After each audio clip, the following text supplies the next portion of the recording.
In this video, we will talk about XRP. Update muna tayo dito kasi nagtapos na ang ilang taong pakikipaglaban nila sa SEC para lang mapatunayan na hindi security si XRP. At babalikan natin ng konti yung history nito at yung positive impact niya sa future regulatory development ng cryptocurrency industry. At kung interesado kayo sa ganitong mga content, token reviews, crypto news, anything related to crypto, make sure to subscribe and hit the notification bell. So short history muna tayo about sa XRP para sa mga newbie na hindi pamilyar dito. Ang Ripple, ang company na kilala natin na nag-develop ng XRP, pero bago siya makarating dyan, the concept of Ripple was initially introduced noong 2004 ng isang web developer na si Ryan Fugger. He created a decentralized monetary system for individual and communities. Pero hindi nito naabot yung widespread adoption, kaya noong 2012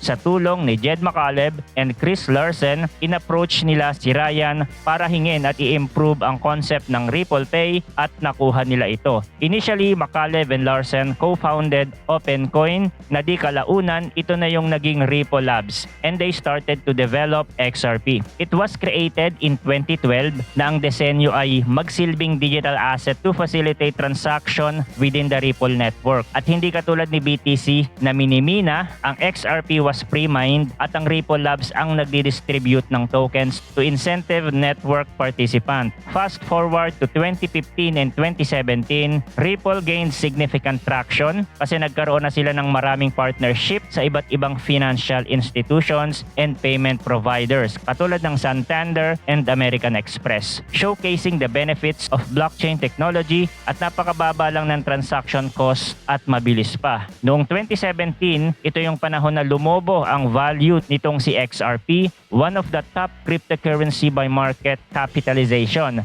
Dahil sa panahon na ito, mataas ang interest ng mga investors sa blockchain technology.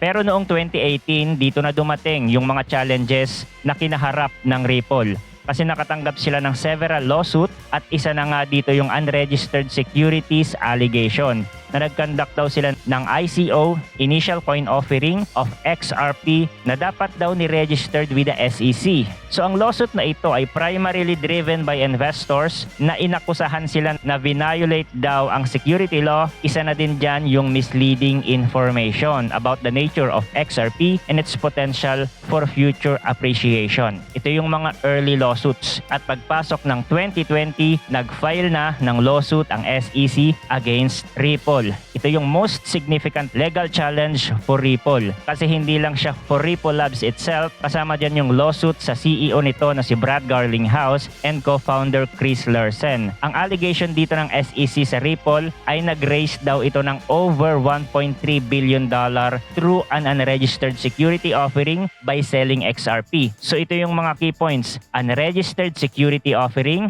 institutional sales, and ongoing sales and distribution. At syempre lahat ng mga allegations na yan ay dinepensahan ng Ripple, arguing na XRP is a currency and not a security. Ipinaliwanag nila dito yung utility ng XRP, ginagamit siya as a bridge currency for cross-border payments, which is ibang-iba kumpara sa mga traditional securities na sinasabi nila. Ripple claimed also na XRP is decentralized at walang control ang company sa majority nito, na lalong magpapatunay na hindi security itong si XRP. Also yung lack of fair notice. Sinasabi ng Ripple yung failure ng SEC na mag-provide ng clear guidelines on the classification of digital assets, thereby na-violate nito yung due process by retroactively applying security law to XRP. At noong 2021, lumabas yung initial ruling. Isa na dito yung pagpayag sa Ripple na ma-access yung internal SEC documents na magagamit ng Ripple na argumento sa pagiging inconsistent ng SEC sa approach nito by regulating cryptocurrency. At noong July 2023, ito na yung panahon na nakatanggap ng partial victory ang Ripple nang magdesisyon ng judge na si Analisa Torres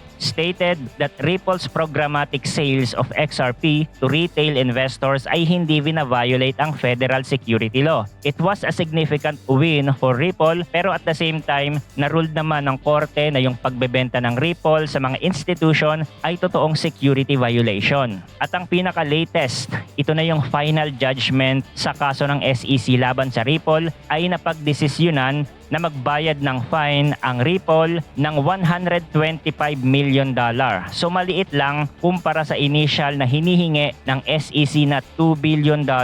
At yung fine na ito ay related sa institutional sales of XRP na nakita ng korte na violation of security law. So yung ruling may part na panalo ang XRP at may part naman na ang panalo ay SEC. Ibig sabihin, si XRP is not considered as a security sa retail sales at ang violations lang dito ay yung pagbebenta ng Ripple sa mga institutional investors. So ano naman ang impact nito sa cryptocurrency market, especially in a regulatory environment? Kasi kung naniniwala ang SEC na karamihan ng cryptocurrency ay maituturing na security at kung itutuloy nila ang kaso sa mga ito, then posibleng mauwi lang din ang desisyon sa ganito. Hindi papabor sa kanila. Lalakas naman ang loob ng mga cryptocurrency project to fight SEC at hindi na lang basta-basta magbabayad ng fine na hihingi ng SEC. Nakatulong din dito yung digital asset classification na pwedeng maka-impluwensya sa future regulatory actions katulad ng kung paano i-regulate ang digital asset between retail and institutional sales. At sa kaso din na ito, nagpapakita lang na kailangan ng mas malinaw na regulatory guidelines para sa mga crypto companies to avoid legal challenges. At yung pagkakaresolba ng kaso na ito with XRP, Ripple is in better position to continue its growth and innovation sa cryptocurrency space. Again, ang benefits dito ay hindi lang kay XRP, nagko-contribute din ito sa broader maturations of the digital asset industry. Kaya nga nagrally ng 20% si XRP after lumabas ng news kasi it's bullish. Okay? So yun lang ang crypto update natin about XRP. Thanks for watching again. Good luck and see you on the next video.